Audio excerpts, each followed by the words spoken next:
Alright.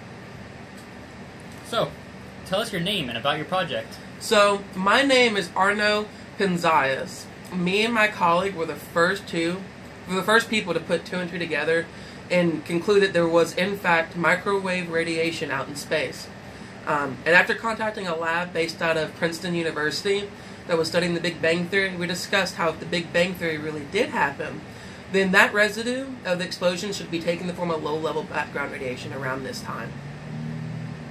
So, what were you guys trying to do? Well, originally, we wanted to use the antenna to analyze radio signals from the spaces between galaxies. But when we started our analysis, we encountered a persistent noise of microwaves that came from every direction, and it was uniform across the sky. So before we could even conduct the experiments with the antenna, we had to find a way to remove this static. We tried everything. We knew it wasn't radiation from the Milky Way or extraterrestrial radio sources. We even pointed the antenna towards New York to rule out urban interference. And the source remained the same throughout, the entire year, all four seasons.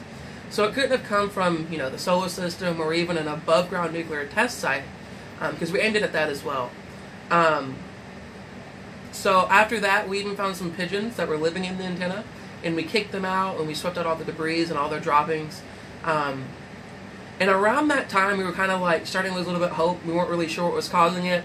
That's when we learned that at Princeton University, a physicist by the name of Robert Dick had predicted that if the Big Bang had occurred, then around this time there would be a low-level radiation found throughout the universe, and it would be a steady, constant, staticky sound.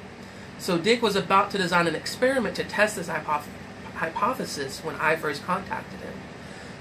It was after us talking and us showing him what we had found that we decided that it was cosmic background radiation, and it was left over from the Big Bang Theory. So it really did kind of help, prove that the Big Bang Theory happened at some point or something close to it. Nice. So, where did this project occur?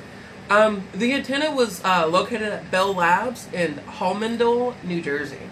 What originally happened was the Tesla antenna was launched in 1962, and after that it was launched for commercial use. It freed up the Halmondale antenna from commercial use, which means that we could use it solely for research. What other significant events were happening around the world at this time? Let's see. The space race was really starting to pick up.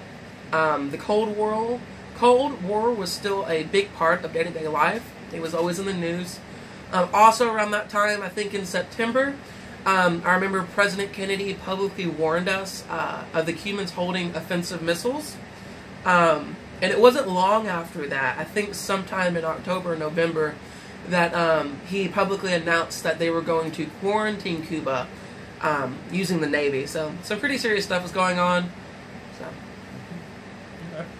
So, who else was involved in this project? My partner, Robert Wilson, along with the Princeton University physicist, Robert Dick. And what was your role?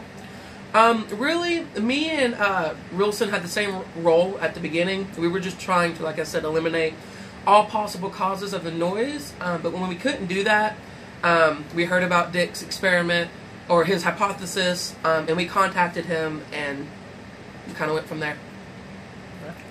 What kind of impact did your project have on the physics community? Well, I think it was best said by Steven Weinberg. He wrote that in the 1950s, the study of early universe was widely regarded as not the sort of thing to which a respectable scientist would devote his time. But since our work, that has drastically changed, especially when it comes to studying the Big Bang Theory. So, did you always believe in the Big Bang Theory? Well, it's funny you should mention that, because Wilson was actually trained in what's called steady-state theory. The steady-state theory was an idea that the universe is without beginning and without end, and throughout time it will never change. So he was naturally very, I wouldn't say upset, but he wasn't the happiest when we connected the noise to being a possible result of the Big Bang Theory. But after talking through the facts, and when we went to write our thesis papers, Bell Labs decided for us to keep to the facts and kind of roll out any personal beliefs. And so we wrote our thesis papers just on the facts, and after that, Me and Wilson won the Nobel Prize. So